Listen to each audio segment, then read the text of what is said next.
Okay. I didn't have the bandwidth for it, and now I'm just like,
So we're going to meditate with a koan.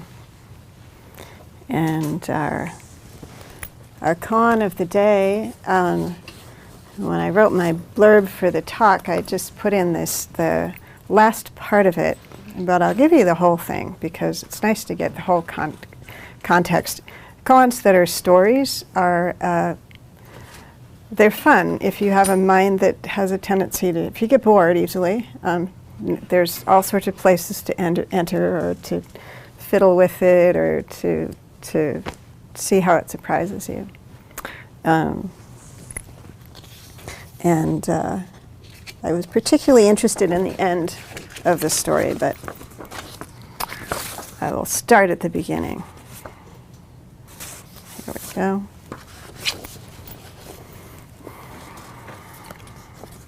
So two friends, one was named Daowu and one was Jianyuan. Daowu was the teacher, I believe. So they were a pair of monks, and they were heading for a house where they were to perform a funeral service. They'd been called in for this purpose. But in the course of this process, the younger one stopped being so interested in doing his duty and doing the right thing and got very concerned about death in general. So Daowu and Jianyuan went to a house to make a condolence call. Jianyuan hit the coffin and he said, "Alive or dead?" Daowu answered, "I won't say alive, I won't say dead." "Why won't you say?" So this, you've got mourners, there's just the grandmothers in the corner weeping, and it's all going on. "I won't say alive, I won't say dead. Why won't you say?" I won't say, said Daowu. When they were halfway home, Jianyuan asked, "Tell me right now, teacher. Tell me right now, teacher. If you don't, I'll hit you."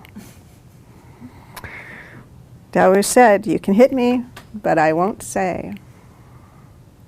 So Jianyuan hit him. Man of his word. Later, Daowu died, not of the injuries received from the blow, but of natural causes. Jianyuan went to Xishuang and told him the story. So Xishuang was the new teacher at the old teacher's place. And Xishuang said, "I won't say alive, I won't say dead." "Why won't you say?" asked Jianyuan. He's real frustrated now. Xishuang said, "I won't say, I won't say." At these words, Jianyuan had an insight. One day, Jianyuan took his hoe. He's got his gardening tool on his shoulder. He took his hoe to the teaching hall where he crossed from east to west and west to east, sort of looking. "What are you doing?" asked Xishuang. "I'm searching for the sacred bones of our late master," said Xuanwan. Xishuang said, "Really? Waves flood to the sky. White caps are everywhere. What sacred bones of our master are you searching for?" "Thank you," said Xuanwan. "This is just what I need to give me strength for the journey." So there you have it.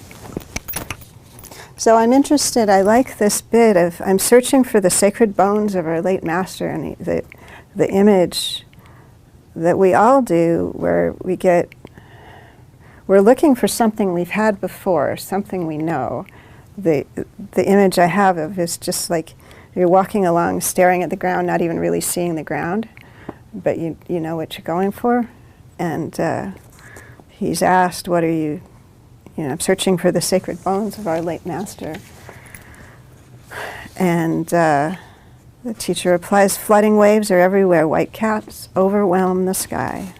What sacred bones are you looking for?" So in a way, it's a meditation instruction. It's about, often we look inside as though we're already going to know what's there, or we look outside, or we listen, but we're listening for something. And this is the instruction of, you can look for sacred bones, but let yourself be surprised. Let yourself realize it's a lot bigger than you thought. And see if that is just what you needed for the journey. So here we go.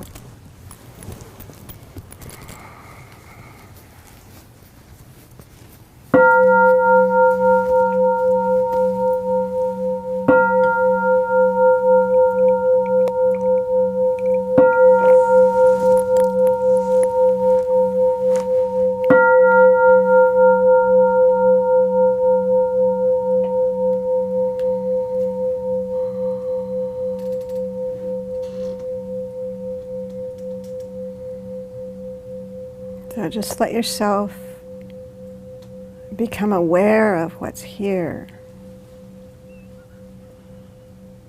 You can still hear the bell.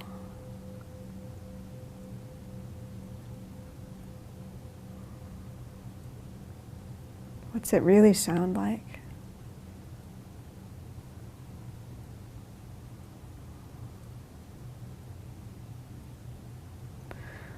You can start to be aware of yourself.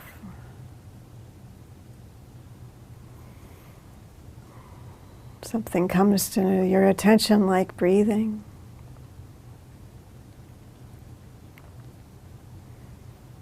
Like the heaviness of your body.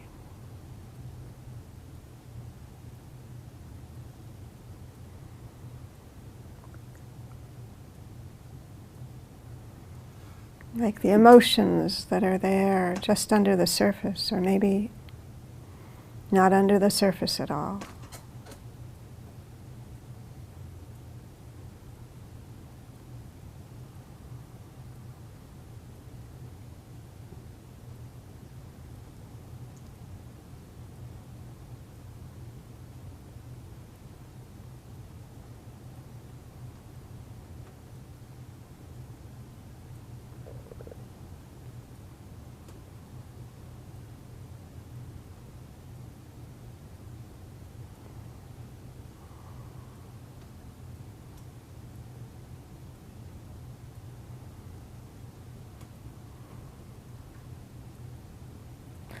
Let yourself notice your heartbeat.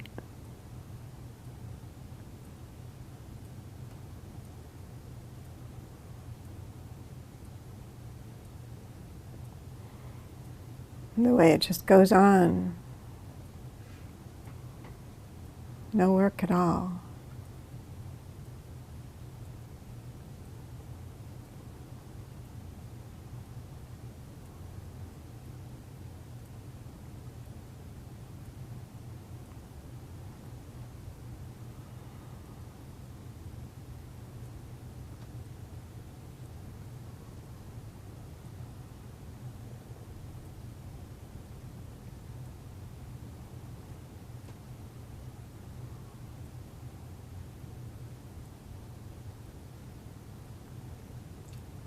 Let yourself hear the silence and the sounds in the silence.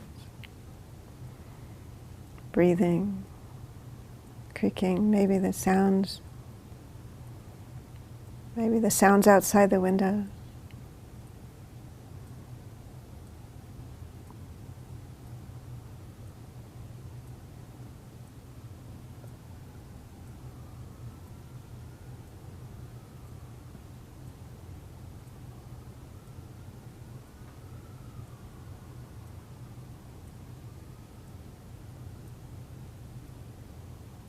Notice when you make your experience small,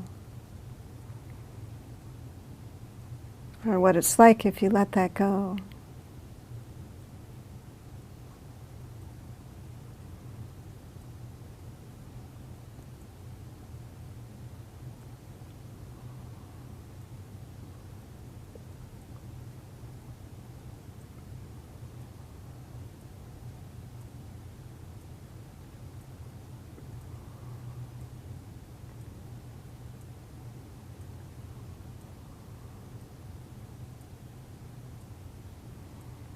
Alive or dead, I'm not saying.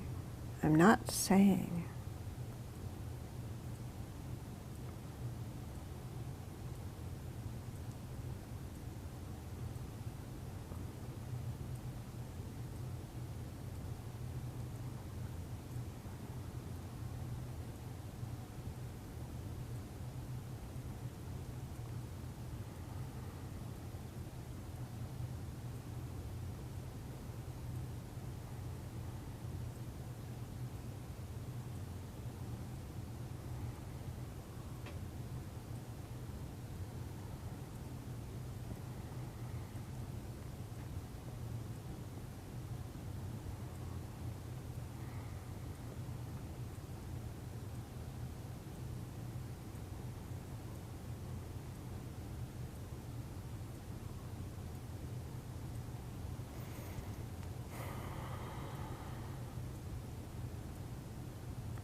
few days later, Jishuan took a shovel, a hoe, and he went to the teaching hall. And he crossed from east to west and back again from west to east. "What are you doing?" asked the teacher. Jishuan said, "I'm searching for the sacred bones of my late teacher." The teacher replied, "Flooding waves are everywhere. White caps overwhelm the sky.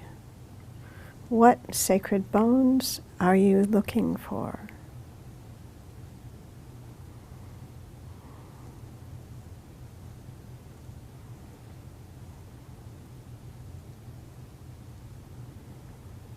What sacred bones are you looking for?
With a koan, don't try and work it out. Just let it show you. Just what comes to you. What do you notice right now? That's the koan.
Does the koan show you your urgent questions?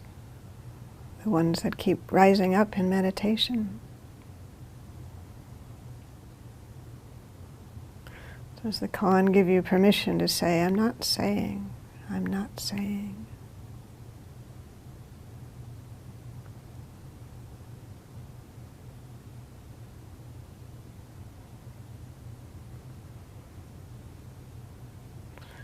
Do you see yourself looking at the ground for something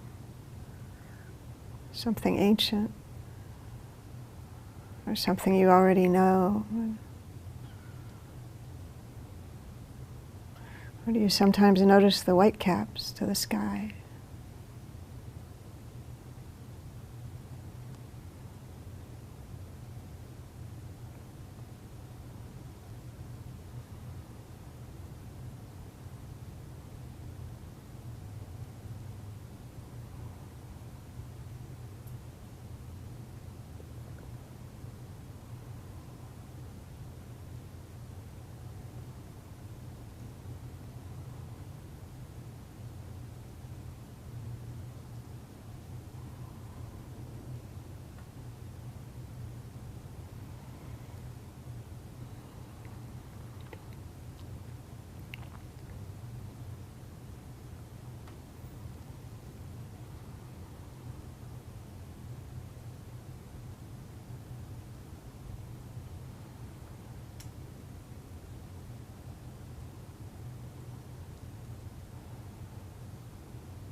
So we will have a short break for tea and stretching, and then we'll come back for a talk and conversation.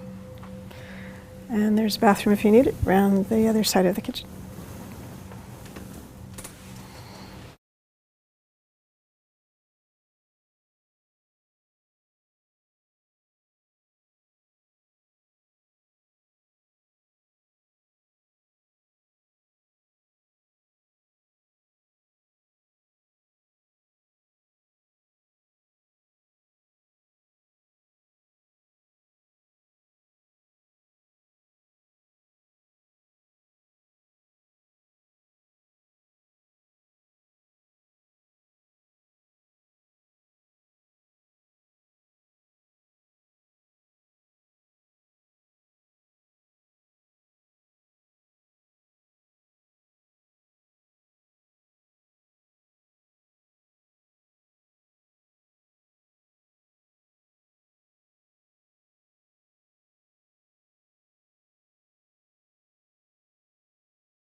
nature, which we don't in English. There's It's not not much. inherent. It's not Yeah. inherent in the thing, is what you're saying. Well, I won't disagree with.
I could just ask, what did you notice in the meditation? Meaning, what was your what? How was it for your? How was it in your body? What stories rose up, if they did? What bits of the koan stepped forward and were insistent? Any of that? Because it's interesting. What's being created? If you would. Do you want to go around the room I could put everybody. on the spot? I could, which is fine, actually. I was thinking about that. It means it's democratic. Do you want to be first? Okay. Well, my problem is usually keeping it small, but the thing, because so many experiences in the last few days about death. I went to this death cafe, which is something I've never done before, and it totally blew me away, but because it wasn't anything. But anyway, the part of the koan was the dead or alive, dead or alive. It's kind of like yes or no, yes or no, yes or no. Right. And for me,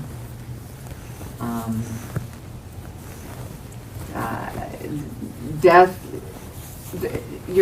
There's in my experience of death.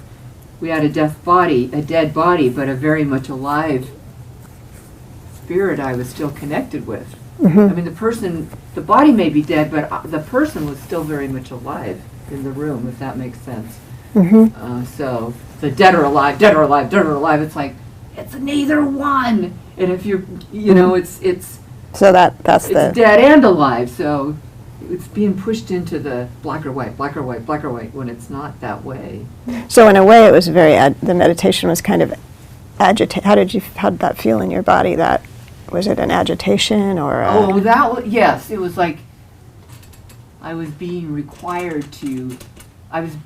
Somebody was trying to shove me in a very small box, and I wasn't. It's like trying to put your spirit into the content of a box, you know, and it's not. You can't shove it all in there because it doesn't fit in. Nothing that's alive fits in a little box.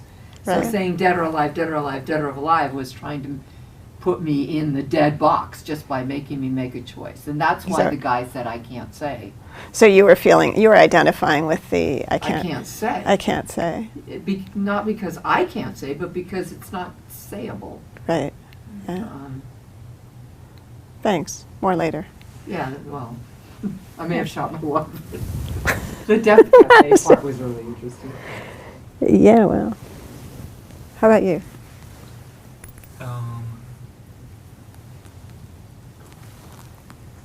Sacredness was a word that really stood out.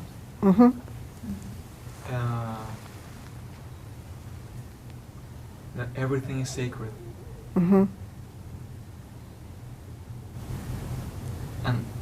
And I was feeling the sacredness of the room, my sacredness, and that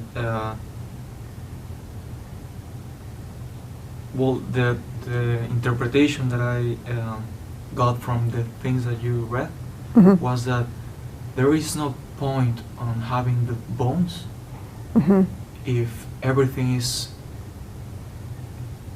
the same. If everything is connected.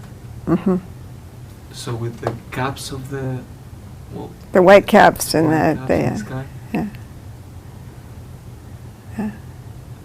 I don't know. It's just.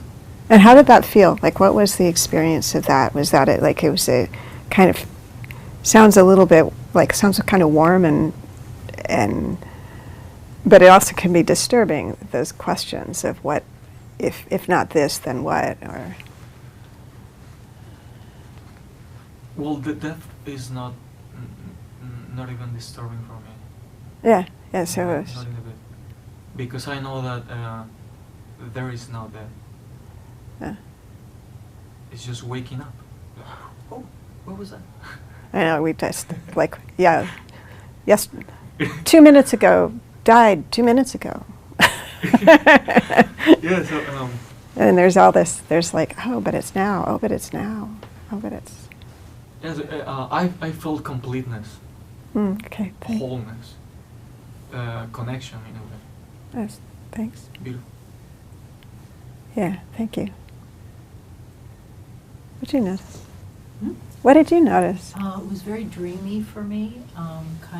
I had very clear images that floated past of these two fellows in the kind of looking like something out of a Japanese woodcut, except that one of them had on a cap and the other one was wearing a fish on his head, very clear, sort of wrapped around like a crown. Oh my goodness, I No thought idea what this is, but you know, there were those two guys. And then for my mother died, it's been 5 weeks, but for me, lots of images of, you know, the deathbed and, you know, and what happened at that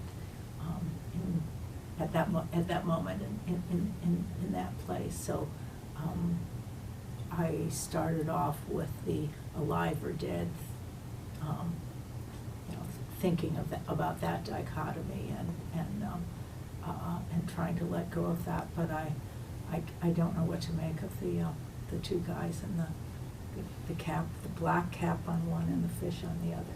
Maybe that's death and life, I don't know.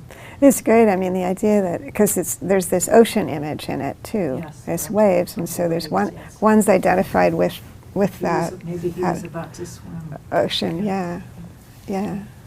So there's two parts of you there too. There's the, you know, the black cap, and then there's the fish. Yeah. And I realized that with my mom's death, I'm really wanting to put that behind me, to sort of turn, you know, that was a big thing in my life for a number of months, going through that and sort of wanting to, this is going to sound terrible in a way, wanting it dead, you know, wanting it to be done. Yeah, yeah. You know, to be dead. No, you know, not so much wanting her to be dead, but sort of, you know, wanting some closure with that, and so that the I can't say, you know, I can't say. That's a little. But I want to be done with this. That was a little challenging. So you identify with the guys, like, no, say. Mm-hmm. Yeah. Say, I want to hear the thing I want to hear. Yeah, exactly. Yeah, I want to hear what I want to hear. Yeah. Well, it's interesting. You're getting in a number of traditions, but Asian tradition, there are different stages of letting go of a dead person, and as though they let go. You know, there's 1 day, there's 3 days, there's 7 days, and then there's 7 times 7 days. You're coming up on 7 times 7, which is the, you know, the final. Say goodbye now. You know, and that's. I noticed with my dad's death, there was all these stages. I'm not sure they fit into the categories, but I did feel like I've had some experiences since then. It's like, yeah, we process in a way, and the feeling of I'm ready to be done, but I need to be told I can be done is not the same as being done. You know, it's like, I would like to stop seeing these visions of this thing. Right. Yeah. And it's it does change. Yeah. The pictures on my cell phone don't have the same, but it. Punch. They don't, yeah. I mean, so in a way he's more alive now than he was when he was had recently died. It felt like, yeah. Thank you. Thanks for the fish on the head. Yeah. It's great. About that guy. Yeah. Thinking about it. Hi. Hi. For me, some koans, there's a kernel that just grabs me. Yeah, yeah. Not so much with this one. It was like your experience of being very fluid and flowy. And it was like, oh, it's this. No, it's that. No, it's this. No, it's that. So one of the things that came up was, why are we always rooting around in the bones and looking at ancient relics to find the meaning when it's flooding all around us, and similar to your, like, it's all sacred. You don't need this concrete, the bones, the concrete proof of the sacredness.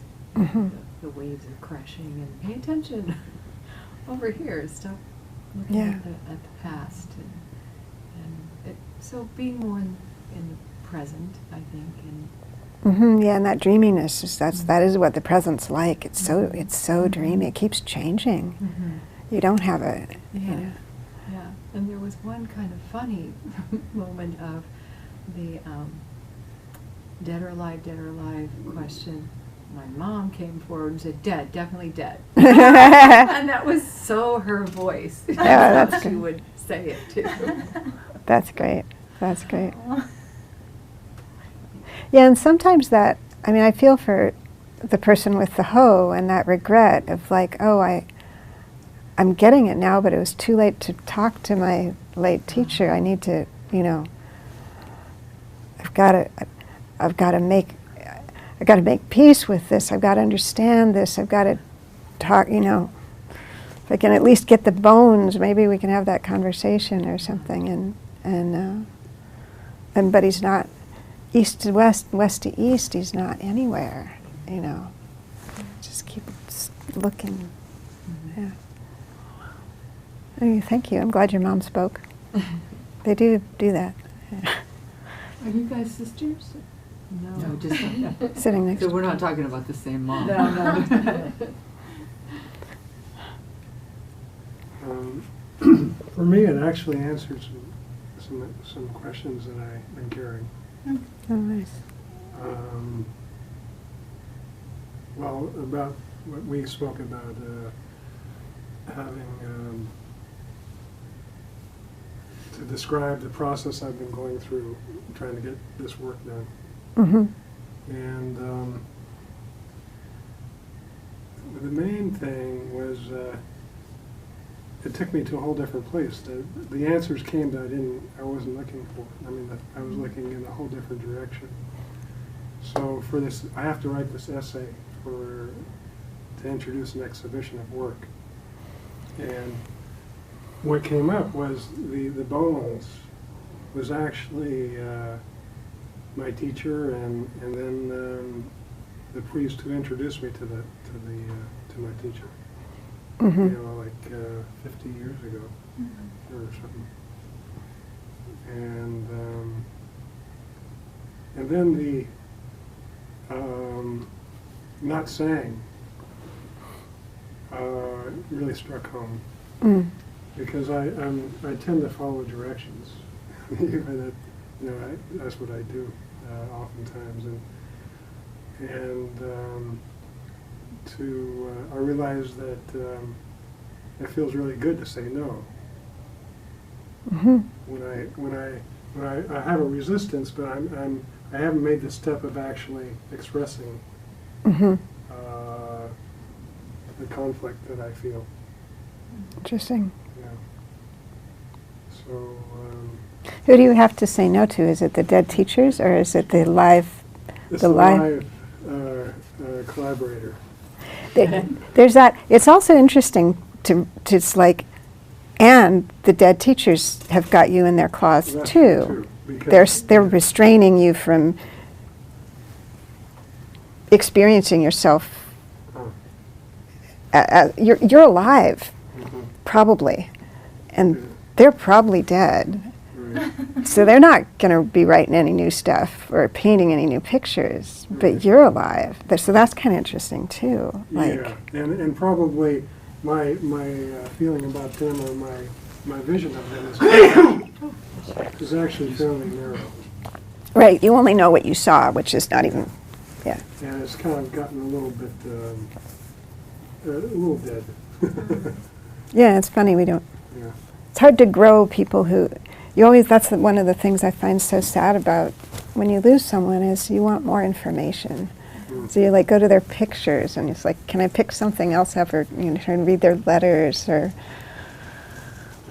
it's just well, gone. actually, for me, I mean that comes in as well as I have gratitude because it did.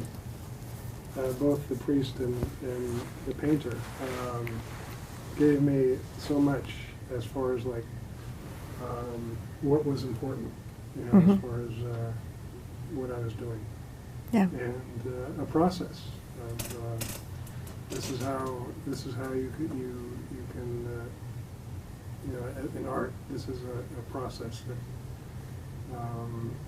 is helpful. Mm-hmm. And it's all you now. You actually hold it, Mm-hmm. which is interesting to realize, even, yeah. Right. Yeah. It did, yeah. It came up and I said, oh, geez, I have this, and I had forgotten that I do have it. Right. And it was like, wow, geez, how did I forget that? That's great. Thank you. Well, for me, what stood out was the east to west, west to east. Uh-huh. I really like that line. I'm not entirely sure why, but it like stuck with me. This was a hard koan for me. I've actually never had anyone very close to me pass away, so I think that makes it even scarier because I don't know what that will be like, and it's kind of like present for me, this fear of what if that's going to happen. It's inevitable, and it's very scary. So it was hard to sit with that. But then I think following the east to west, west to east theme, you know, the sun sets in the west, and so you go east to west. But then I also have so much gratitude west to east for those around me who haven't passed away, who are living and very real and make me very happy. And so it's kind of this like this fear, but I'm so happy I'm that afraid because I have these But- wonderful people. I don't know. That means I love them. That Yeah. means I really, I know I love them, which yeah. is Yeah. something. So it's like you have something to lose, and it's, I know it's kind of this. It is scary though. It's. Yeah. Yeah, it's good to keep yourself company with that. It's like if you carry it around, it's like, I'm not supposed to be scared. It'll be fine. Yeah. You know, then you lose a little something. Yeah. You know, like, oh, I can be the one who knows I'll be bereft, you know? Yeah. And then when I am bereft, it's okay. I'm going to be that person for a while. And usually we work it out, but it's, you know, yeah. Anyway, hope they all stick around for. I remember when I had a spate of family deaths, and I'm telling my grandmother, "You hold on for a few more years, because I can't do another one. Gotta stay here." Yeah. Anyway, and she did. How was it for you? Besides almost passing out. Yeah, I almost passed out. Yeah, it was, I feel awful. I still feel kind of awful. But during the meditation, I like broke out in a cold sweat and got really nauseous and clammy and had to put my head down. And of course I'm like, was it the salad I made? Oh my gosh, other people ate that. I hope they're not getting sick. Or is it the yellow jacket bite I got last night? Or is it the koan?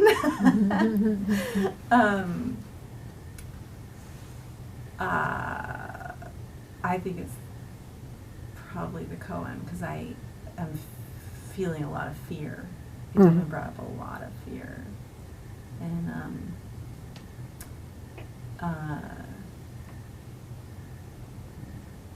my community just had a weekend retreat that was really hard and very rich, but very hard just because there's been a lot of, ever since the fire, it's been like one thing after another, like dementia, the loss of a grown child, midlife crises. I mean, just like people leaving for 8 months and coming back, a lot of uncertainty and a lot of, because of the fire, a lot of fear around climate change, you know, and the fires in the Amazon right now.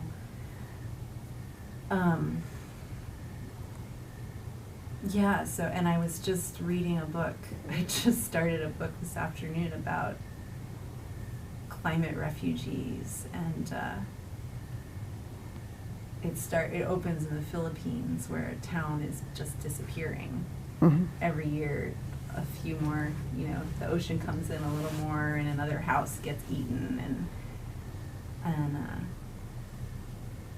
yeah, I'm just really scared. I'm really scared. Yeah, and I think there's a lot of that.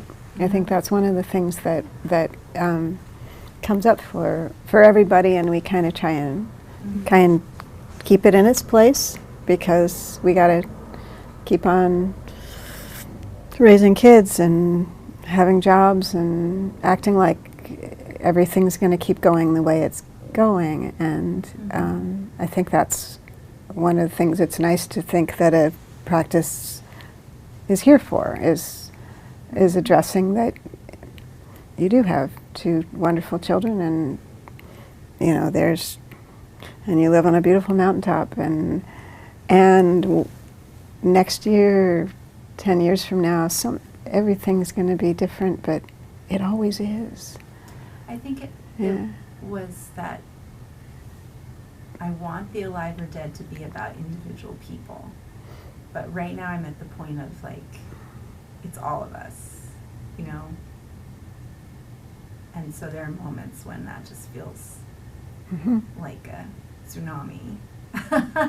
Right, and I think culturally there's this unusual time when an awareness is coming on many, many people of that, and we've never, there's, that scale has never been. I don't know that it's never been. I suspect there have been, Times that it felt like that, right? But because people didn't used to be so interconnected, if your own world was faced with devastation, it would feel like that, right? But now it's...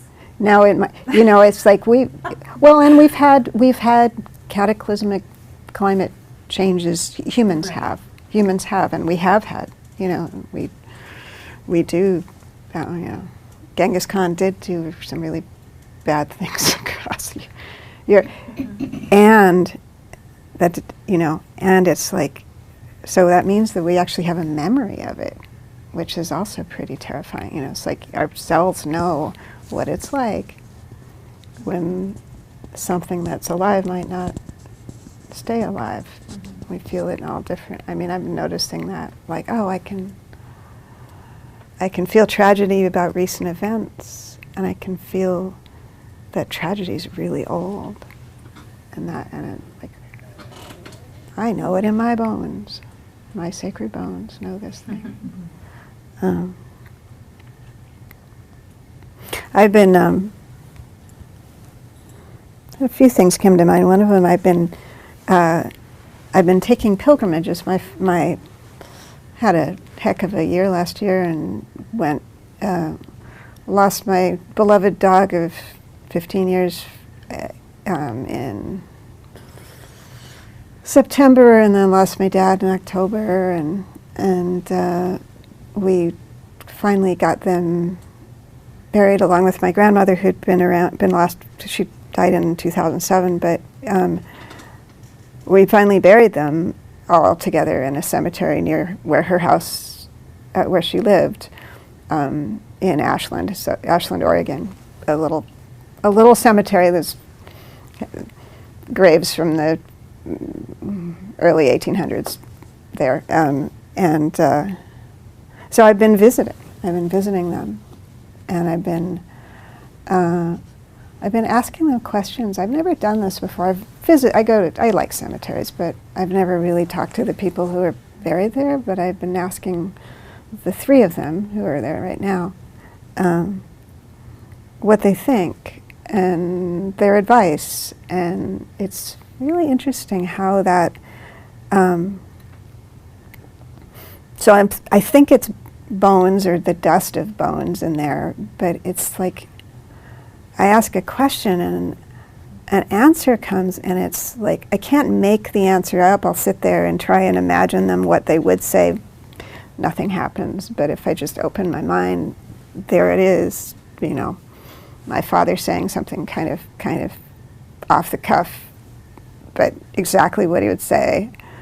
My dog saying something I wouldn't have really, totally him, and useful. And my grandmother saying things like, "Oh wow, you've lived that. You know that answer." That's and it's interesting. The feeling that so much is there's so many currents. We're being moved around so much, like water currents or like air currents. There's so much going on I have no idea about, and sometimes I taste a flavor of it. Like what do I know from what's happening now, or from what happened before, happened to someone else? And that's that feeling of like it's flooding waves are everywhere. Whitecaps overwhelm the sky. Why am I? I look for something I know, but what I don't know keeps coming over me and washing over me, and I find, if I go into my feelings. Last visit there, I just sat there and cried. I hadn't had a chance. I didn't know it was, I thought it was over. It was not over. It was, I missed them all so much. So, it just felt like it's good to notice it's not small. It's neither alive nor dead. Talking to somebody today about this kind of thing too, and it's like it's not these people, they're gone, but they're not gone. They transform inside us, or wherever they are. How would I know? And I might. Climate change is a story that it's ominous, but I can't know. I can't, I can try and make it small, and it's just grim, but nothing's that either. I mean, everything is just, how will we respond? How will we surprise ourselves? And yeah, so that was one thing I was going to say. How are we doing for time? I was also reminded of another thing I've got. I've been interested in something I heard about probably 15, 20 years ago called the niche hypothesis. And it's about stuff you can experience yourself, but it's good to be told this is going on. The sound in any wild ecosystem is an orchestra, and the birds and anyone making sounds in that ecosystem fills a niche, fills a sonic niche, fills a band of a waveform. So you have your violin birds and your piccolo birds but not just birds. And the animals are all listening to each other, and I have to assume that we're doing it too. But in ecosystems, everybody who makes a sound listens to everyone else. They want to be heard. It's important for the species to be heard, and they hear. And if a truck goes through, that fills a niche for a while, and once it's gone, it's a little quiet, and then somebody else fills you can hear this sometimes, fills that niche. And it's one of those features of magic, like everyday magic that is in the category of I'm looking for the bones of my dead teachers while flooding waves are everywhere, and white caps are filling the sky, and the birds they're singing with each other, and with the cattle on the fields, and with the frogs and the insects, and apparently one of the theories is that humans learned language from listening to animals, because some early language sounds a lot like animal sound. So there was a time when we were part of a niche. We're gotten kind of loud, but we may still be part of a niche. We may be, when you turn on the computer to listen to a movie, you may be filling a niche.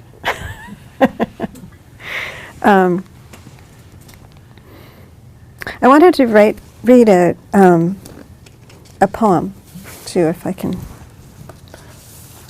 pull it up. That's another one about things we don't necessarily notice.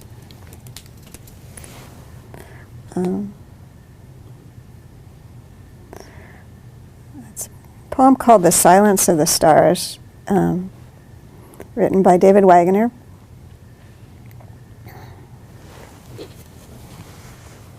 It's about something that happened many years ago, maybe 50. When Lawrence Vanderpost was an anthropologist, thinker, philosopher. When Lawrence Vanderpost one night in the Kalahari Desert told the Bushmen he couldn't hear the stars singing, they didn't believe him.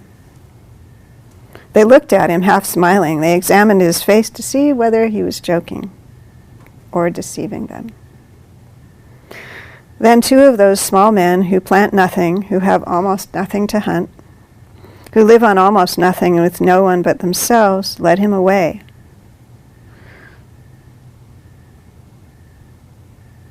Where am I?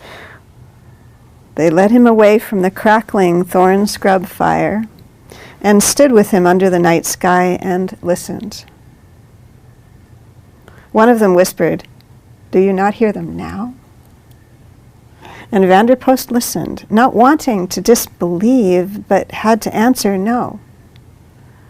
They walked him slowly, like a sick man, to the small, dim circle of firelight and told him they were terribly sorry. And he felt even sorrier for himself and blamed his ancestors for their strange loss of hearing, which was his loss now.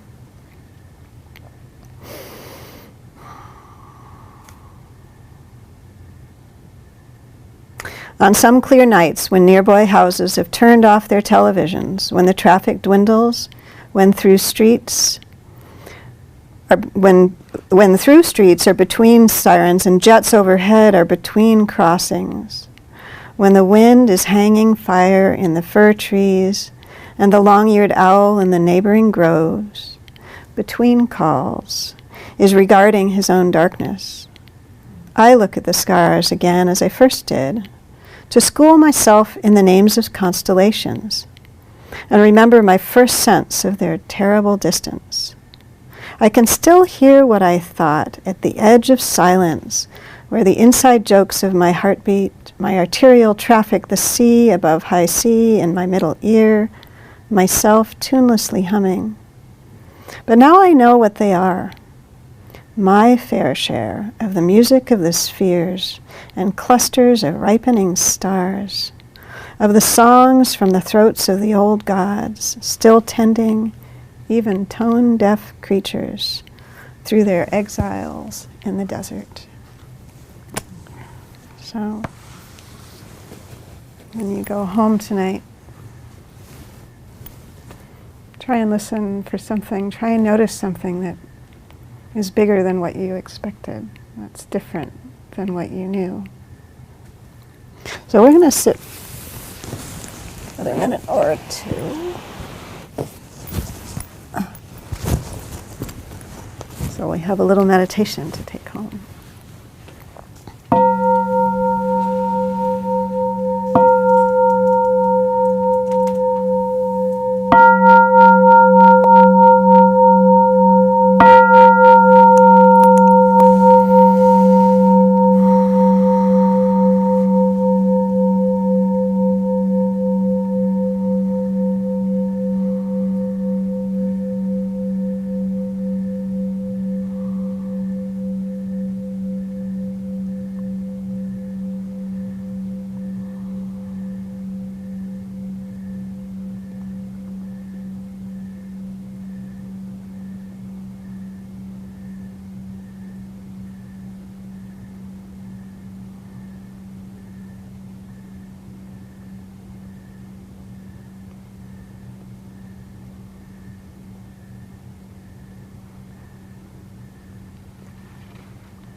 people on the cameras. So we have, let's see, what's coming up. The next Sunday I'll be here from 10:30 to noon. Come on over. There's, I encourage you to take the koan with you and carry it with you, because part of the practice is to just keep checking in on these things and letting it show you things you didn't see. In the back there is a mailing list, and if you'd like to be informed of what's coming up next, write your name and email address legibly, and we'll be able to get it to you once a week. There's a box by the door that says donations, and that's one of the ways we keep this thing going is through donations, because we like to provide as much as we can to people regardless of their ability to pay. So I have some retreats coming up. One of them is in Oaxaca early November, weekend following the Days of the Dead. The retreat's called the Days of the Living. So if you come a little early, you can do the Days of the Dead part as well. And that's on the web. And I'm also doing a one-day retreat on refuge here on the 21st in this room, 10 to 4, and then at 4 we'll have a refuge ceremony for a couple people. Is that Saturday or Sunday? It's a Saturday. It's Saturday, okay. Saturday. So yeah, come and sign up. If you have trouble with money, just ask the registrar for scholarship. Having it here makes it easier. And other than that, pacificstand.org. Oh, Uncertainty Club. Yeah. There's a new... You get to hear it first. The people out there get to hear it first. Yeah, we just published a new issue of Uncertainty Club today online. That's our online arts magazine. It's literally uncertainty.club. And Rachel's Stone Woman piece is in there. What is it? It is. And it's a special issue, so it's called Summer Lightning and the Goddess Dreams. Ah, excellent. Thank you. All right, and I guess that's it. Thank you, everybody. Nice to have you. So that's September 21st?